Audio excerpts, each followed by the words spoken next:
crafting triggers can be used to create specific locations in the world where you can actually craft an item. So if I create a new 3D object cube, we'll use this as our crafting station. Here I can add the crafting trigger. And we actually have two different types. We have the standard crafting and we have layout crafting. So if I look at the UI elements, let's see, we've got the standard window, which is just a list of items where you can pick an item, then you can just click craft. So you basically see a list of recipes. And we have the layout crafting. Let's see, there we go. And the layout crafting will actually have a grid of items where you can place items into, and if you have the right combination, you can actually craft the item. So it's a bit like Minecraft, for example, and this is more like something Guild Wars, World of Warcraft style of game. So if we go back to our crafting station, right now we have the standard crafting trigger, but this is actually almost the same as for the layout crafting. So if I add the layout trigger real quick, you can see they are almost identical, and you can just specify. Actually, we'll just go over the standard trigger right now. So we have the unique name, which we can specify here. So, for example, then we have the crafting items collection and the rewards items collection. You can leave this blank, but if you set them, you can specify where the items should be removed. So the items collection is where we'll search for items in order to craft the actual item. So that would be very useful for the layout crafting, because you place the items into the layout collection and then you craft them. And you have a reward items collection, and this is where all items will be stored after the item has been crafted successfully. If you leave these blank, it will try to remove and add them from your players' inventories. So for now I'm just going to leave them empty. We can remove the items on craft start. So as soon as we click the button to start crafting, it will remove the items and then eventually add the items, the final result, to your inventory. If we don't check this, the items will only be removed the moment the craft is completed. We can share the progress of our crafting stations. So for example, when we use default, each crafting station has its own progress. So you could start 5 different crafting stations at once that will all craft independently of one another. You can also force them single instance per category. So for example, if we have cooking, we can have 5 different crafting stations, each doing cooking, but only one can be active at a time. And we can also force single instance, and then we can only have one active crafting station in the entire game. So for now I'm just going to leave it at default. And now we can actually create a crafting category. So this station will be for a specific category. So let's go to the crafting editor, create a new crafting category, and let's name it cooking, for example.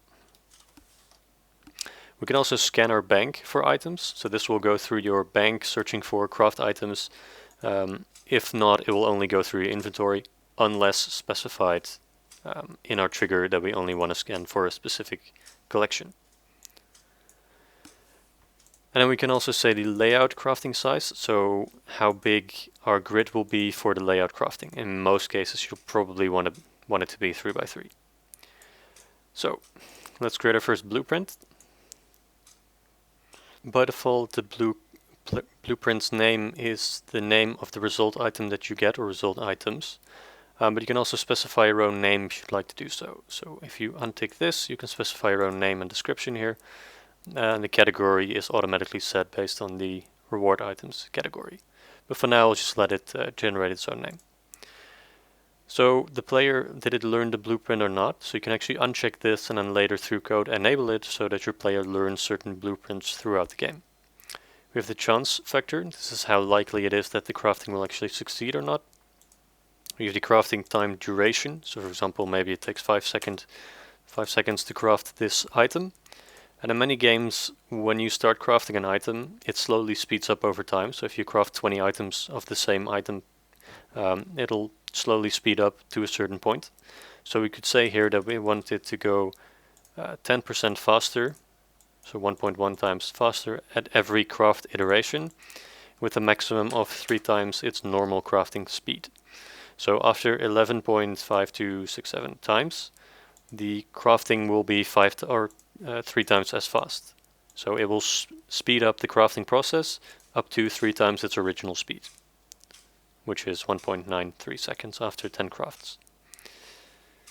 Okay, then we can specify a currency, how expensive it is to craft this actual item. So we could say silver costs 2 silver to craft. The items that we need to craft the item. So here we can say I would want let's see, a health potion that we created before. Maybe 2 health potions. And the requirements the player needs. So maybe the player needs to have at least a certain amount of strength. So 10 strength in order to craft this item. And then we have the result items. So here we can specify what you get as a result. So for now I'm just going to choose another health potion. So you craft 2 and you get 1 back. And then we can also add layouts, which obviously is only used by the layout crafting. And here we can specify what kind of layout you need to build up. So for example, if you do health potions in a horizontal row, the player needs to put those into the game in a horizontal row, 1 for each stack, and then he can craft this item. Do note that even though the layout is horizontal and we specify 3 health potions here, the items that are removed are the required items. So basically you can make a layout of, say, you need to place in 3 of these. However, we only remove 3 health potions when we actually craft the item. So the required items are the removed items, and this is just the layout. So I'll just leave that for now, and you can also enable and disable specific layouts if you just want to not use them for now. Okay, so we've created our category, we've created our first blueprint, so now we can actually assign our crafting station our cooking. And if we now start the game,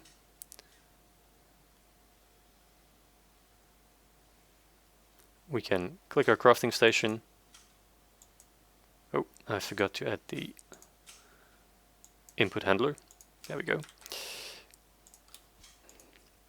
And now we can just go to our crafting trigger, select this, pick up the items. As you can see, we now have our required item, and this is our reward item. We have our consumable item here. I'm just gonna put it here and click craft, and it crafted the item. There we go, and it's added it to our consumable only.